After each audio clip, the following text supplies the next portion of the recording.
16 বছর এই রাজপথে কষ্ট করেছি, জান দিয়েছি, জেল খেটেছি, অনেক অত্যাচার নির্যাতন সহ্য করেছি।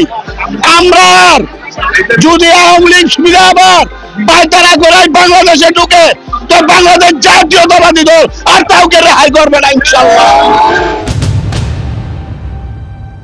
ছাত্র জনতার জুলাই গণঅভ্যুত্থানের বিজয়কে স্মরণীয় করে রাখতে বিএনপির কেন্দ্রীয় কর্মসূচির অংশ হিসেবে মুন্সিগঞ্জে বর্ণাঢ্য বিজয় মিছিল ও র্যালি করেছে জেলা বিএনপির বিভিন্ন সংগঠন ও অঙ্গ সংগঠনের নেতাকর্মীরা।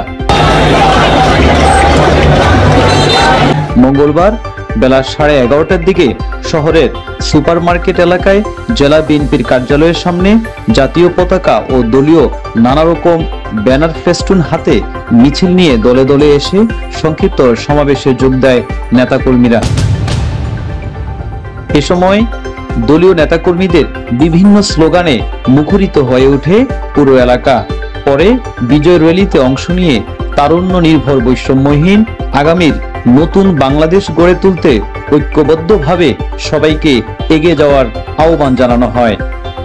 অনুষ্ঠানে প্রধান অতিথি হিসেবে উপস্থিত ছিলেন জেলা বিএনপির সদস্য সচিব মোহাম্মদ মহিউদ্দিন আহমেদ।